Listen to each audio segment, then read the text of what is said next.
Hola a todos y bienvenidos a un nuevo video.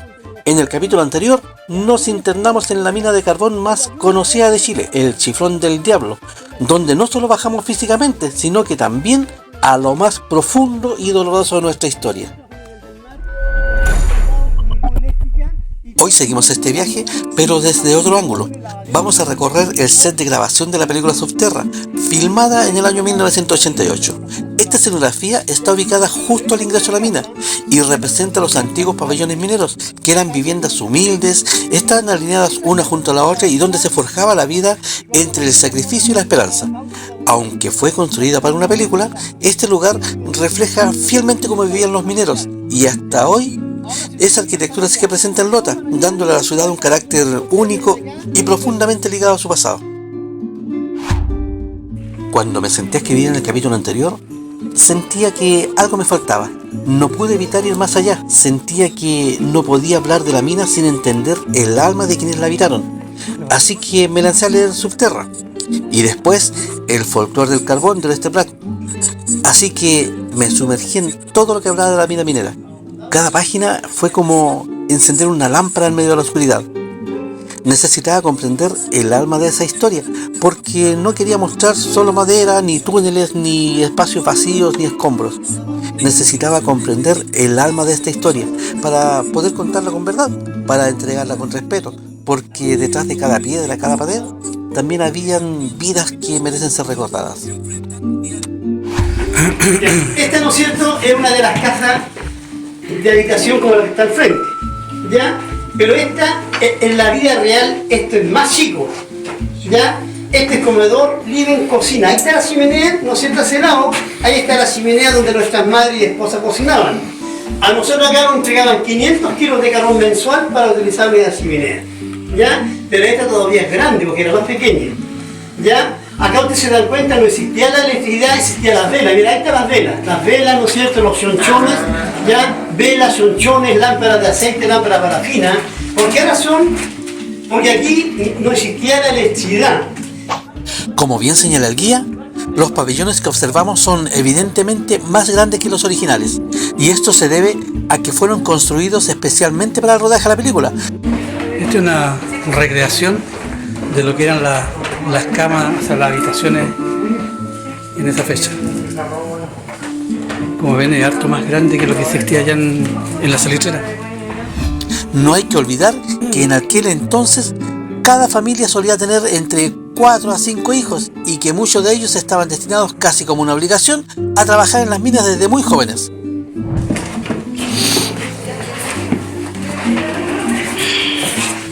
Bueno, este tipo de caldera también es distinto a lo que existía allá en el norte. Totalmente distinto. Chimenea. Esto sí, enlosado, laboratorio, los jarros. Ese jarro también lo vimos varias veces allá en el...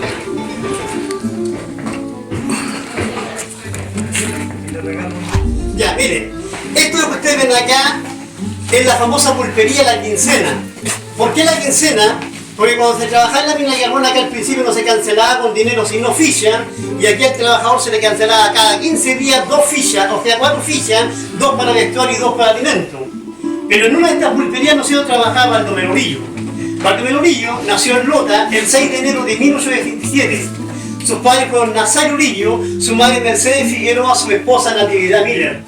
Él trabajó en una de estas pulperías, pero mientras él trabajaba acá también el minero venía a comprar acá, se ponía a conversar con los trabajadores. Prácticamente el minero le transmitía toda su vivencia, es lo que estoy haciendo con ustedes. Pero ¿qué es lo que hizo este caballero? Empezó a recuperar todo eso también y se puso a escribir, y también gracias a eso hoy día también se conocen todos los cuentos sociales de la historia del carbón. Las pulperías fueron piezas clave dentro del sistema de distribución de víveres y otros artículos básicos para la subsistencia de los mineros y sus familias. Al igual que sucedía en el norte de Chile en las salitreras, a ellas acudían diariamente las mujeres, que eran las encargadas de cobrar las fichas de pago que los hombres recibían por su trabajo en las minas. Este constante encuentro de personas dio origen a una comunidad femenina marcada por la solidaridad, ya que compartían una vida de esfuerzos con escasos recursos materiales para sostener a sus familias.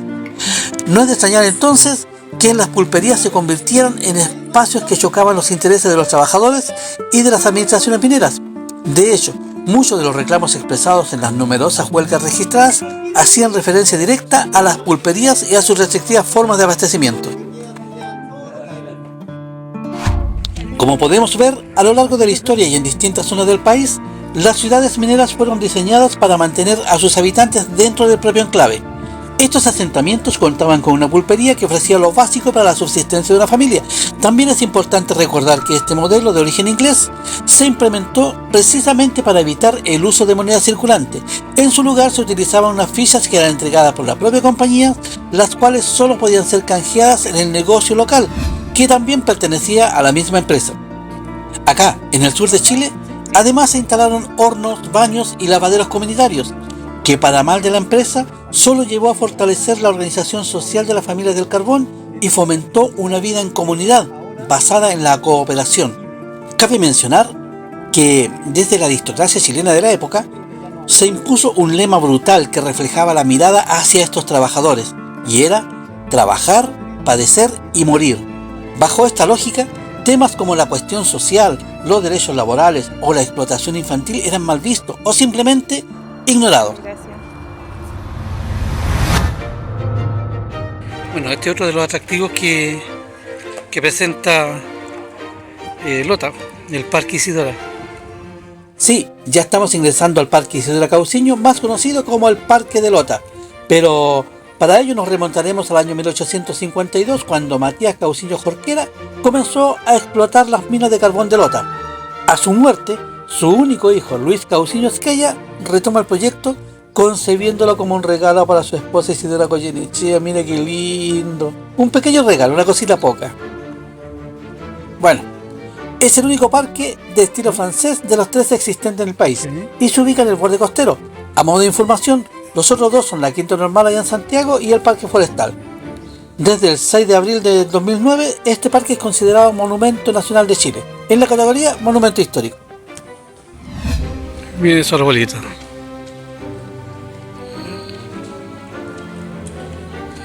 No, en realidad está bonito el parque, muy lindo.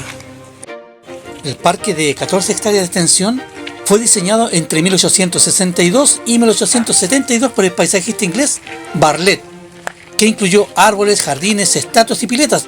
Combinó también un estilo vanguardista de los jardines franceses con el estilo más actual y contemporáneo de los ingleses. Tras el fallecimiento de Luis Cauciño en 1873, la gestión de sus propiedades fue asumida por su viuda, doña Isidora Goyenechea Gallo. Bajo su dirección, se encomendó al técnico irlandés Guillermo O'Reilly la tarea de desarrollar y embellecer el parque. O'Reilly introdujo diversas especies vegetales, tanto nativas como exóticas, provenientes de distintos continentes, y encabezó las primeras plantaciones de árboles como cedros, pinos, boldos y mañíos. Asimismo, impulsó la instalación de esculturas alegóricas alusivas a las artes, como la música y la poesía, la incorporación también de pavos reales en los jardines y la construcción de miradores estratégicos, otorgando al parque un carácter distintivo y un marcado sello paisajístico europeo. Mira, te das cuenta, muchas estatuas del estilo griego y todo ese tipo de cosas. Sí. En la casa la única estatua que hubo fue una monita chiquitita, que era la Venus de Milo. Y en una fiesta el Camilo se le cayó y se le cortó la cabeza. Otra de las cosas de las cuales se ostentaba mucho en la época eran estas, las estatuas de mármol, como las que están aquí atrás. Ya hemos visto 3 y una no tiene nombre, pero vamos a ver cómo se llama. Bueno, este es el espejo de agua anteriormente mencionado, que fue mandado a hacer especialmente para que la señora Isidora viera la estrella en la noche y así no se esforzara ni doblara su cuellito tan lindo. Hoy en día está convertido en una fuente de los deseos. La gente viene a tirar monedas y pide un deseo, ojalá para que se les cumpla. Claro que si nos fijamos bien, funciona como espejo. Miren.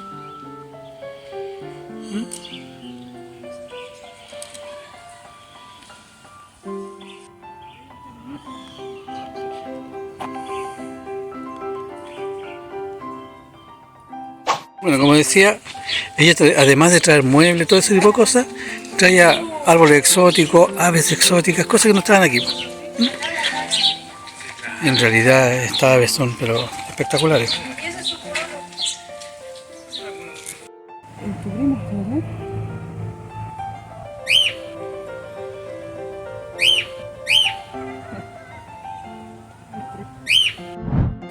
Bueno, vamos a seguir recorriendo el parque, ya vimos el espejo, hemos visto unos árboles. Hay unos árboles gigantescos como el que está por allá. Y ahora justamente vamos ahí.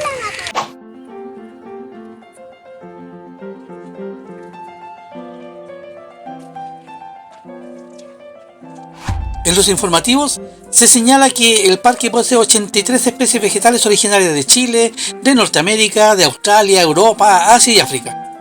También 27 esculturas de fierro fundido, además de cerámica, una colección de más de 50 jarrones, escaños, pedestales provenientes de distintos lugares del mundo.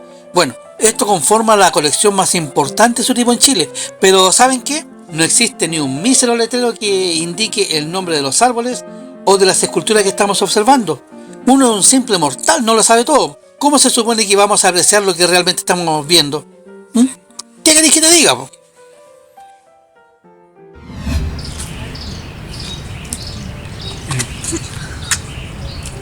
Yo ya sí escuchan los pajaritos, weón. Ya sí escuchan los pajaritos.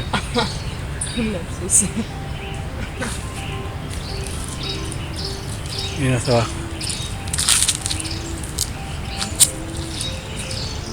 No, está muy lindo, pero muy lindo. Tenía buen gusto la señora.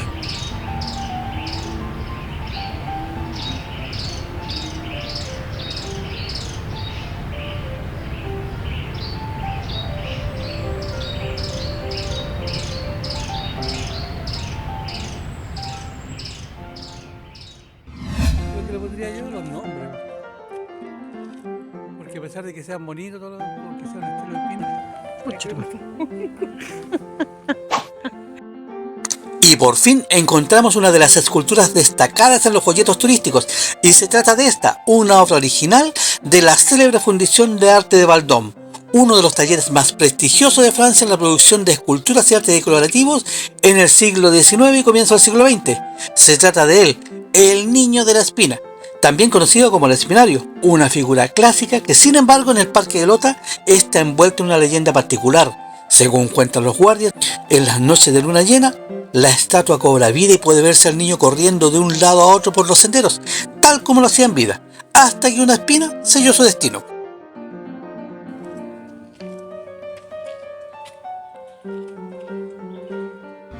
Y mientras seguimos recorriendo este hermoso parque, les contaré de varios dichos que muchos ocupamos a diario, pero no sabíamos su origen. Sí, aquí va el primero y más conocido por todos, el Patas Negras.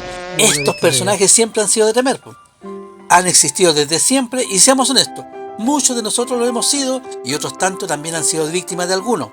Claro que en la zona carbonífera la vida no giraba solo en torno al trabajo duro bajo la tierra, sino también a las historias que corrían por sobre ella. Los amoríos ocultos en los campamentos no eran un mito, sino parte de un paisaje cotidiano. Y se dice que lo primero que hacía el dueño de casa al volver de la mina era revisar el suelo o las sábanas. Si encontraba una huella o una mancha negra dejada por el polvo del carbón, era señal, imagínense, de que otro hombre había pasado por ahí en su ausencia. Y no precisamente a tomar el té, po. ¿Qué queréis que te diga, po? Otro dicho bastante popular en nuestro país es este: se fue de espalda al loro. Este dicho tiene su origen a mediados del siglo XIX, cuando los trabajadores del carbón comenzaron a ocupar pequeñas aves, generalmente loros o canarios, como una especie de alarma biológica. Los colocaban en jaulas dentro de las faenas subterráneas y como eran muy sensibles a los gases tóxicos, en primero en notarlo era el loro, que caía muerto de espalda en su jaula. Esa era la señal de alerta y bastaba que un minero viera al ave desplomarse para gritar «¡Se fue de espalda el loro!» y apretar cachete en busca de la superficie o de algún refugio. Años más tarde, gracias a Pepo y a su historieta con Dorito, la frase se popularizó en todo el país como una expresión humorística de asombro o impacto ante algo totalmente inesperado. Otro dicho bastante común es este: había ropa tendida. Cuando los mineros decían había ropa tendida o advertían cuidado que hay ropa tendida, es porque había mujeres presentes o alguna estaba cerca y escuchando. Esto se debía a que en las zonas mineras existían lavaderos comunitarios, donde las mujeres colgaban juntas las sábanas y la ropa recién lavada, formando verdaderas cortinas de tela las cuales era imposible saber quién estaba. Ante esa incertidumbre, los hombres preferían moderar el lenguaje y cambiar de tema, especialmente si se hablaba de cosas crudas, violentas o relacionadas con la vida íntima o con los códigos del mundo minero. Así, esta frase se convirtió en una forma elegante de pedir silencio o tener cuidado con lo que se habla. Así que, cuidado compadrito, hay ropa tendida. Esta plantita, no sé cómo se llama, pero cuando éramos niños, nosotros sacamos esta cosita ahí, no salió nada. Esta. Y nos comíamos, chupábamos esta guaita, que de repente salía dulce. Increíblemente, esto llama la calma. Es como estar relajado, caminar, respirar, escuchar. Y miren para allá. Tremendo, ¿no?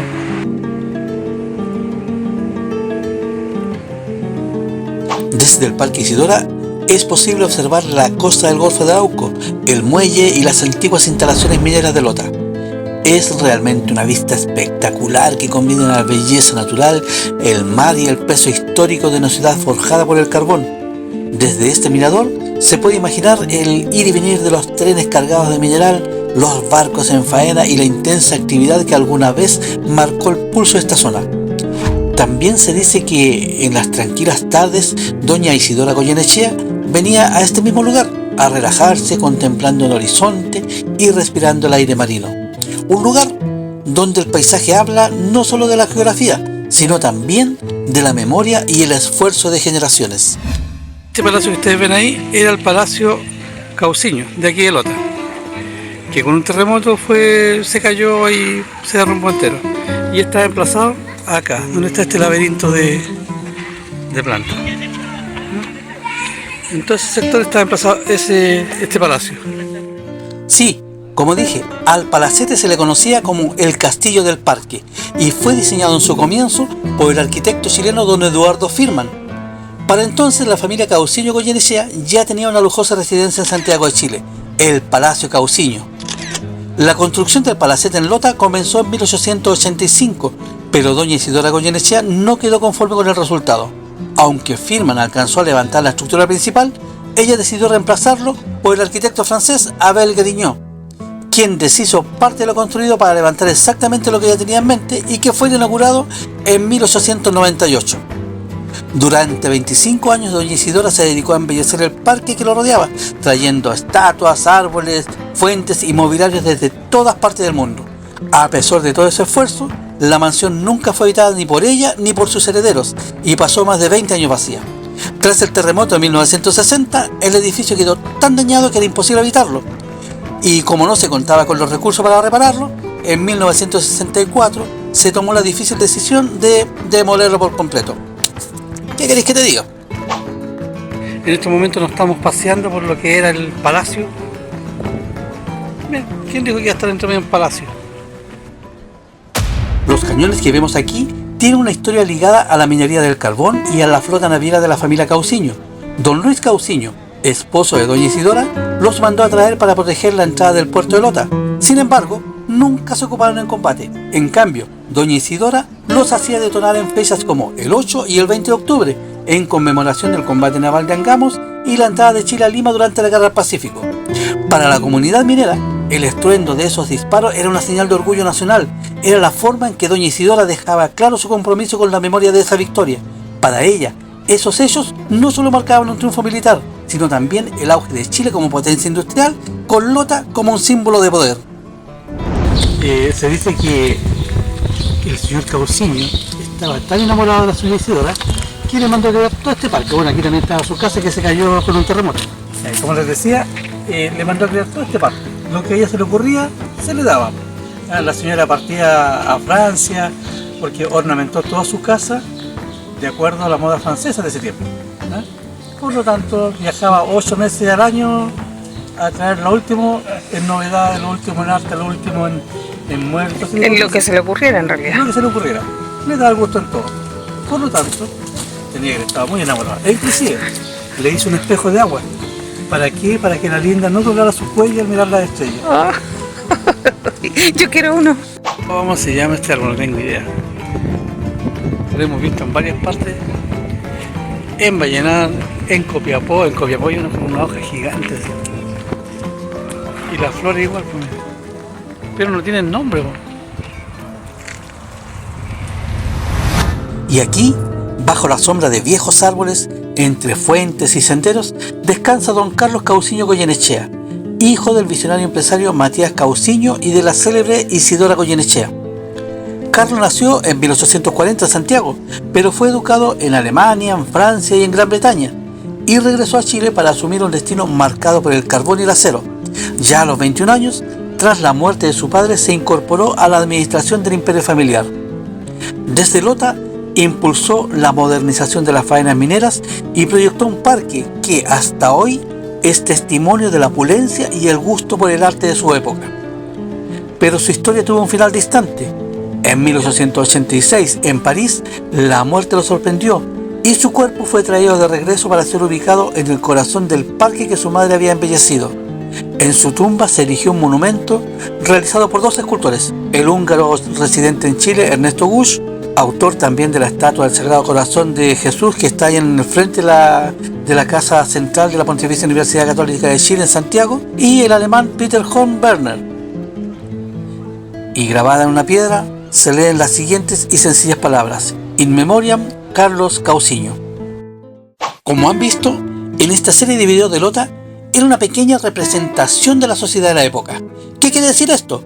Que estaba compuesto por distintos grupos bien definidos. Por un lado, altos ejecutivos y empresarios, personajes influyentes de la élite, empleados que trabajaban en la superficie, y por el otro lado, los obreros que pasaban sus vidas y sus días en el subsuelo.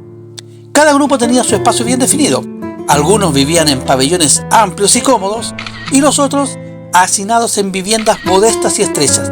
Bueno, y los más afortunados obviamente podían pasear por este parque, que servía de vista y de refugio para los altos ejecutivos y su familia.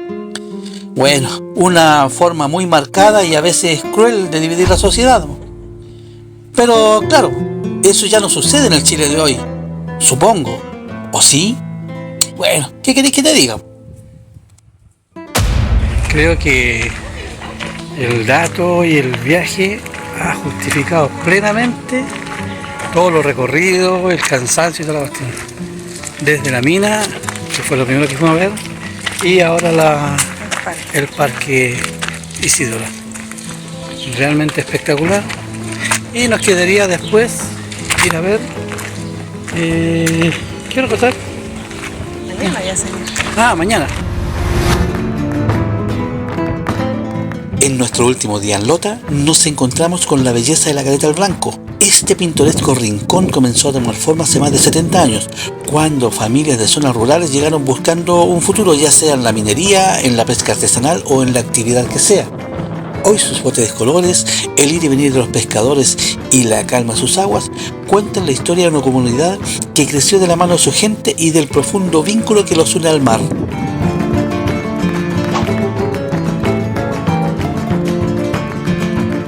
Y nuestra visita a la ciudad de Lota la terminaremos aquí, en Las Tinajas Blancomar, un rinconcito hermoso con una vista de películas y una atención, ¿qué queréis que te diga? A otro nivel. Igual les dejaremos aquí abajito una tarjetita con todos los datos para que ustedes hagan sus reservas y vengan a disfrutar también de este lugar.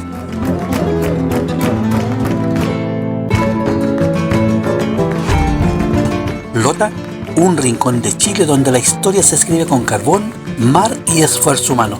Entre sus calles, parques y antiguas faenas mineras laten las memorias de un pueblo que supo forjar su destino con sudor y coraje. Si alguna vez vienes, quédate 2, 3 o más días, vuelve a la calma. No solo descubrirás un patrimonio único, sino también la serenidad de sus paisajes y la calidez de su gente, siempre amable y dispuesta a recibirte con una sonrisa. Panoramas hay de sobra. Antes de despedirnos, les pedimos que se suscriban al canal. Recuerden que es gratis, no les costará ni un peso y a nosotros nos ayudará muchísimo con esa cosa del algoritmo y para que este contenido llegue a más personas. También los animamos a dejar un comentario. contándonos desde dónde nos están viendo, qué les pareció el video o si tienen alguna anécdota o recuerdo relacionado con este tema. Nos encanta leernos y como siempre estaremos respondiendo lo antes posible. Si el video le gustó, compártanlo, y si no le gustó, bueno, también, quizás a alguien más le interese. No olviden darle me gusta y activar la campanita para que YouTube le avise cuando subamos un nuevo video. Y por último, y no menos importante, recuerden ser viajeros responsables.